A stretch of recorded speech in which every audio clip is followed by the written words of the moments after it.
अर्थविदहरूले अर्थतन्त्रको अहिलेको अवस्था आउनुमा सरकारको नीतिगत व्यवस्था मुख्य कारण भएको औल्याउँदै सरकारले प्रशासनिक खर्च बढी गर्ने तर अर्थतन्त्र चलायमान बनाउनका लागि पुँजीगत खर्च गर्न नसक्ने आरोप लगाएका छन्।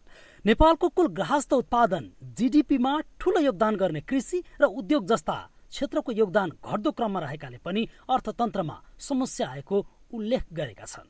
पूर्व अर्थमन्त्री डाक्टर रामशरण महतले प्रशासनिक खर्च बढेको तर पुँजीगत खर्च कम भएकाले अर्थतन्त्रमा समस्या देखा परेको बताए। डाक्टर महतले पछिल्लो समय भएको बजेट पनि कम खर्च हुने र खर्चको पनि सदुपयोग हुन नसक्दा रोजगारी सिर्जना हुन नसकेको उल्लेख गरे। सरकारले प्रशासनिक खर्च घटाएर पुँजीगत खर्च बढाउन बजेट कार्यान्वयन दक्षतापूर्ण गर्न सके मात्र आर्थिक गतिविधि वृद्धि हुने डाक्टर महतको दाबी छ। खर्च बढेको छ अनि चाहिँ नि अब तपाईको चाहिँ नि यो क्यापिटल एक्सपेन्डिचर चाहिँ नि एकदम कम छ। क्यापिटल एक्सपेन्डिचर कम छ।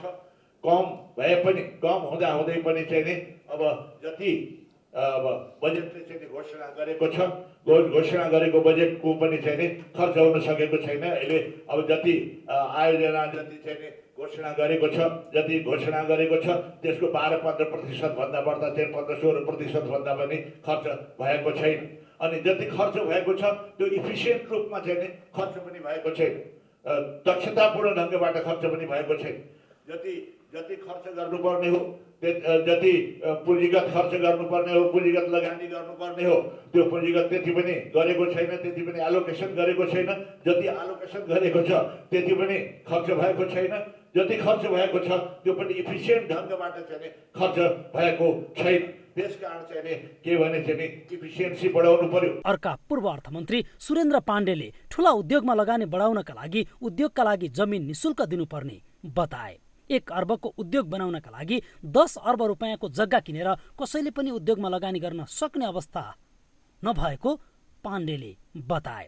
सरकारले अब अर्थतन्त्रलाई सबल बनाउनका लागि पूर्वाधार निर्माणका आयोजना घोषणा मात्रै नभएर समयमा नै निर्माण सम्पन्न गर्नुपर्ने उल्लेख गर्दै पाण्डेले एक पटकमा धेरै आयोजनाहरू घोषणा गर्ने तर काम नगर्ने प्रवृत्तिले अर्थतन्त्रमा समस्या आएको तर्क गरे। बैंक हेल्थलाई हामीले राम्रो गरिदिने बित्तिकै बैंक कोल्याप्स नहुँदाखेरि मात्र इकोनोमी फेरि नर्मल लयमा फर्किहाल्यो।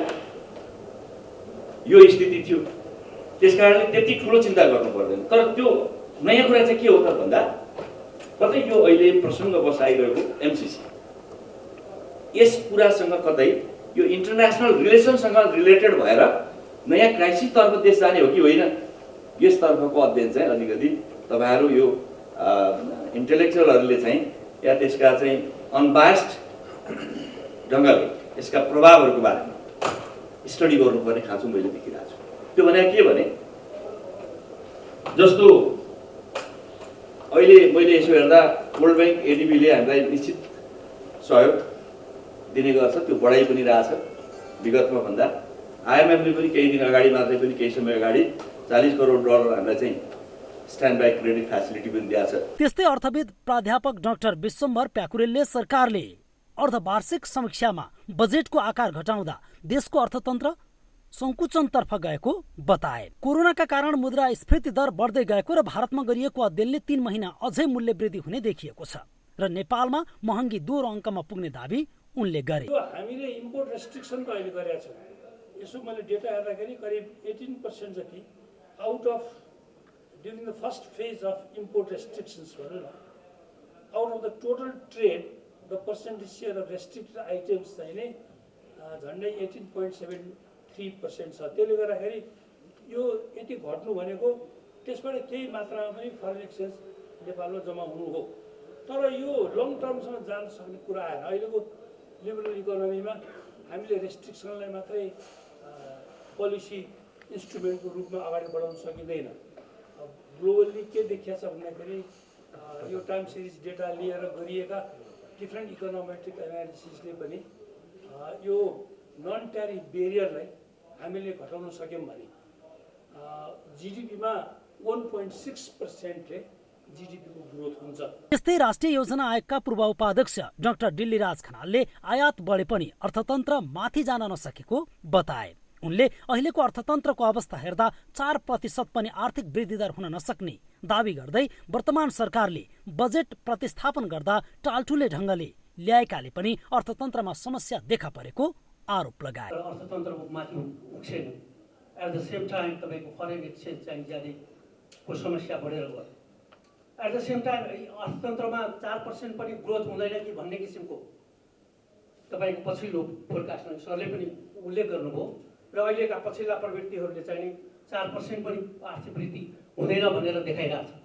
तर अर्कोतिर मूल्य व्यापक रूपमा बढिरहेको छ। भन्नुहोस्, हामीले जुन किसिमको एउटा सामान्य टेक्स्ट बुक आर्गुमेन्ट्स भन्दा पनि अलिक फरक ढङ्गले जुन किसिमका समस्याहरू छन्, ती समस्याहरूमा नयाँ प्रकारबाट, यद्यपि एउटा सामान्य रूपमा स्ट्यागफ्लेसन भनेर भन्ने पनि चलन छ, मलाई मोर देन द्याट जुन ढङ्गले अर्थतन्त्रमा चाहिने समस्याहरू चाहिँ बल्झिएर गएका छन्, त्यो सबभन्दा ठुलो चिन्ताको विषय हो भन्ने मलाई। नेपाल राष्ट्र बैंकका कार्यकारी निर्देशक डाक्टर प्रकाश श्रेष्ठले पछिल्लो समय अर्थतन्त्रमा विभिन्न विकृति विसङ्गति बढ्दै गएको बताए। तर अर्थतन्त्रमा समस्या भए पनि पछिल्लो समय श्रीलङ्काको जस्तो अवस्थामा पुग्ने अवस्था भने नआउने दावी गरे। चालु आर्थिक वर्षमा आर्थिक वृद्धि दर 7% नहुने अवस्था आएको भन्दै उनले अन्तर्राष्ट्रिय संस्थाले गरेको आर्थिक वृद्धि दरको प्रक्षेपण सही नहुने बताए। उनले असार मसान्तसम्ममा अर्थतन्त्र सहज हुने उल्लेख गरे। 13% हिस्सा भएका वस्तुको आयातमा कडाई गर्दा समग्र आयात 22% घटेको डाक्टर श्रेष्ठको भनाइ थियो। पक्षमा छन्, तर जहाँसम्म म्याक्रो इकोनोमीको कुरा छ, अहिलेको जुन समस्या छ, यो समस्या फेरि नयाँ चाहिँ होइन, एउटा साइकलको रूपमा टाइम एन्ड अगेन आइरहेको छ। जहाँसम्म मार्केट इकोनोमीको एउटा नेचर पनि हो जस्तो लाग्छ, यो अप एन्ड डाउन भइरहन्छ, यो सेल्फ फुलफिलिङ प्रक्रिया अनुसार भइरहन्छ। मार्केटको बिहेभियर नै त्यही हो, कतिखेर अप्टिमिस्टिक भइदिन्छन्, बढी क्रेडिट लिन्छन्, बढी इन्भेस्टमेन्ट गर्छन्, फेरि अलिकति सर्टेज हुन्छ, रिसोर्स सर्टेज हुन्छ, अनि फेरि डाउन भएर आफै करेक्सनमा पनि जान्छ र केही पोलिसी इन्टरभेन्सन पनि हुन्छ। अहिलेको जुन पोलिसी इन्टरभेन्सन पछिल्ला 3-4 महिनामा राष्ट्र ब्याङ्कले गरेको छ, अर्थ मन्त्रालयले पनि केही इनिसिएसन लिएको छ, त्यसलाई सपोर्ट गरिरहेको स्थिति छ। अहिले पछिल्लो समय पोलिसी जुन राष्ट्र ब्याङ्कको पोलिसीलाई अर्थ मन्त्रालयबाट पनि स्ट्रङली सपोर्ट भएको अवस्था छ। त्यसले गर्दा त्यसको करेक्सनको मेकानिजम सुरु भइसकेको छ। हामीले पछिल्लो इम्पोर्टको डेटा हेरौँ भने मङ्सिर महिनामा 188 अर्ब आएको थियो भने पुसमा 161 अर्ब आयो, अहिले 148 अर्ब आयो। डाइरेक्सन करेक्सनको डाइरेक्सनमा गइसकेको छ। त्यस्तै अर्थमन्त्रीका प्रमुख आर्थिक सल्लाहकार सुरेन्द्र उप्रेतीले मुलुकको अर्थतन्त्र उत्पादनमुखी नभएर आयातमुखी भएकाले बैंकहरूबाट धेरै कर्जा विस्तार भएको बताए।